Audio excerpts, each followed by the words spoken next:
Welcome to Road Gear Reviews. I'm Mark. And I'm Julie from RV Love, and today we're talking about the mountain directories. Stay tuned.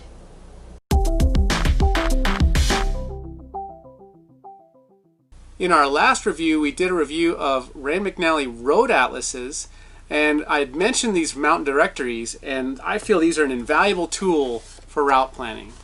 So what are these mountain directories and why do you need them? Well, basically a road atlas is going to be able to show all the roads that you might take, but it doesn't show you what grades you might encounter. And between these two books, there's one for the west and one for the east. They cover 700 different mountain passes and also about 22 states covered. And those are the states that have the bigger hills. A lot of people think the big hills are out west because they're the big mountains out west, but it's more than just the size and the elevation of the mountain. It's the grade of the steepness of that road. And the reason grades are important is because if you're trying to climb up that hill, especially in hot weather, your RV or your large truck might get overheated and it could cause engine damage or transmission damage.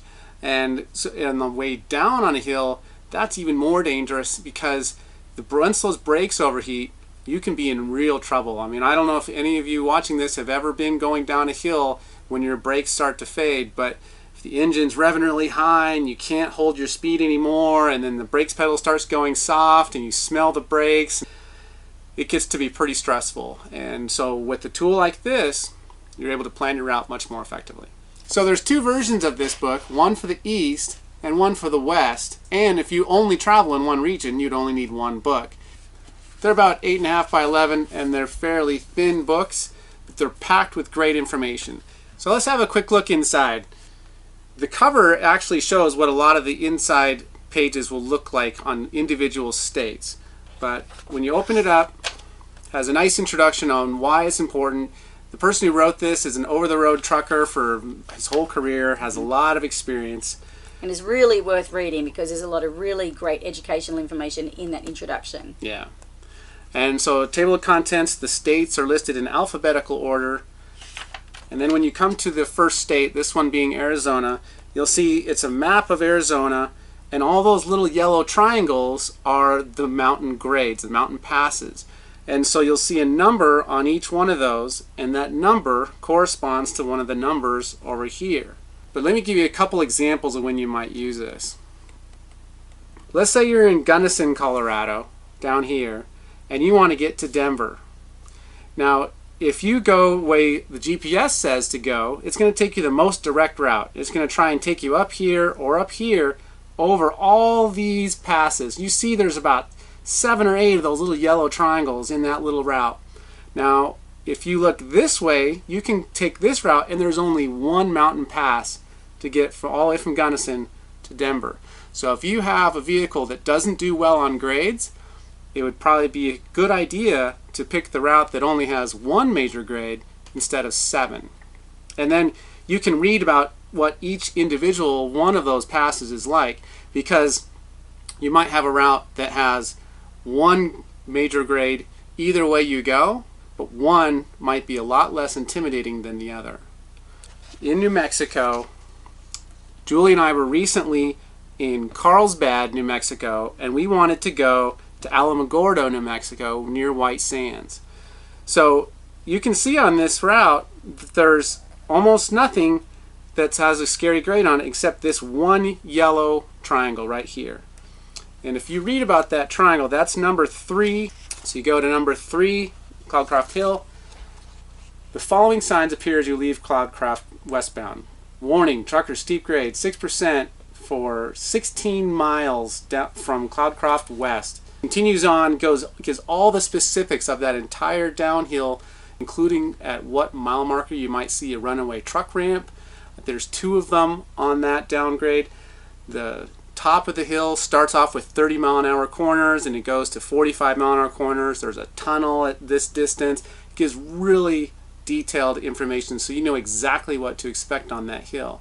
And so when Julie and I were planning that day's travel, we realized it was going to be 100 miles or so from when we started until we get to the top of that Cloudcroft Hill, and then pretty much from there on it's just a steep little bit up and a long 16-mile downhill of 6 to 7% grade, which is pretty steep, and we just get to the bottom and we're almost to our final destination. So it made total sense for us to simply drive the bulk of the drive, and then when we start getting up the steep part of the uphill, disconnect the car and she can drive separate. That way I'm not carrying the heavy car up or down that long grade to our final destination. Further on that, if you know that 16 miles of 6 to 7% grade is going to be too much for your RV and you don't have the opportunity to disconnect a motorhome from a car, you're a truck and trailer, then you might choose a different route.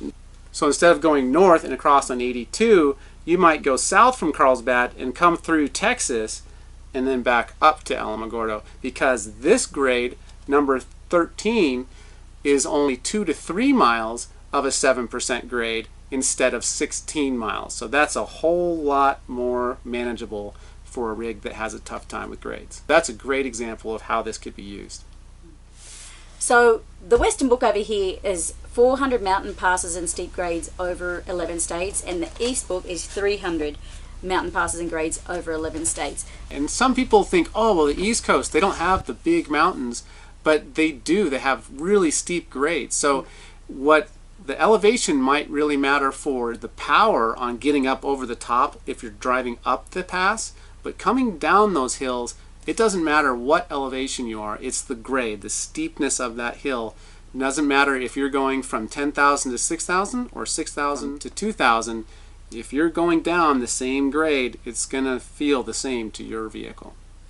So we have the paperback versions here of this book, which are also pretty light, which is nice because we don't like too much weight in our RV, but they're also available as ebooks and as an app on your smartphone.